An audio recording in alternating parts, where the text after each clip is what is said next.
everybody. It's Tim Hagen from Progress Coaching, and I'm going to use a little bit of a different format. And I want to introduce you to something that we just provided to two of our clients called the Talent Retention Triangle. It seems a little corny, but let me just walk you through this. This is where coaching has huge ROI. And at one of our client sites, I would say an older leader had never really done coaching, had somewhat of a coaching background with his kids, and really got involved with coaching pretty heavily, has kind of fallen in love with it. He's actually near the end of his career. And he said, this has been a lot of fun. I'm connecting with my people. And he saved two people from leaving the organization. Both people said, you're a hard person to quit on. Let me show you why I think this occurs. So I'll get myself out of the way here. And I think about retention. I think about the work. I think about having a personal connection with our people. And then I think about our people and their career motivator. So the retention triangle is when you think about the foundation, think about, do we really know our people? And we say it all the time. Oh, no, I know my people well. Do we know their hobbies, their likes, their dislikes? Do they share with us how they want to get feedback? What's been a prior experience with a manager, leader they've had that they want to avoid at all costs, or favorite vacation spots? And what happens is we tend to focus on the middle part of the triangle, which is the job. Got to have performance. We got to hit our numbers. We got to manage, coach, lead, whatever it is. But we tend to focus on that middle part. The top part of the triangle is their motivator. Where do they want to go with their careers? And can we bring that into conversations readily? So when we have the foundation done, we create a personal connection. When we focus on the middle part, there's nothing wrong with that. But solely, if you only focus on the work, the relationship with our people becomes predicated upon the work. Therefore, the relationship might feel like work.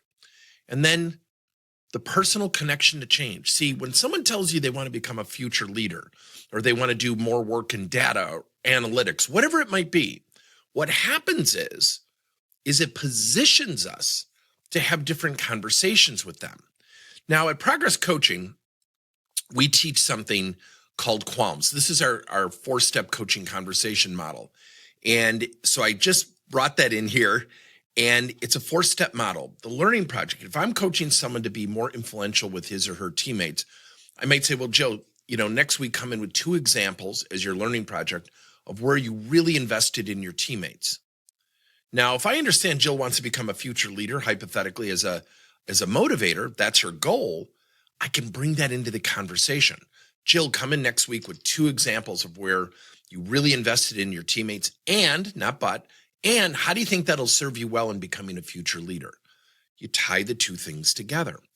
Then when we ask questions such as, what happened? What did you learn about yourself? What are you going to do to continue to do this? What are 2 things you will do to facilitate this on an ongoing basis? Activities. Well, let's practice that conversation you need to have with Tom where there might be a little bit of conflict. The 4-step model only takes 8 to 10 minutes. So here's some examples of how it works. So let's say we want to coach someone for improved teamwork. The learning project could be, I asked you last week to come in with 2 examples of where you really invested in your teammates positively. We want to ask and listen. We want to handle calmly. We want to ask questions. We want to have the activity. We might facilitate practice. And then we always end every conversation with the learning project driving ownership and accountability on the rightful owner, the person we're coaching. Now, let's say we know the motivator, kind of like what I was demonstrating before.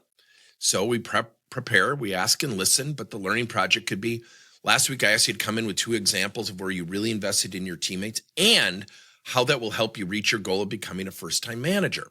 So these steps really build upon themselves and they create a connection. That's the triangle of talent retention.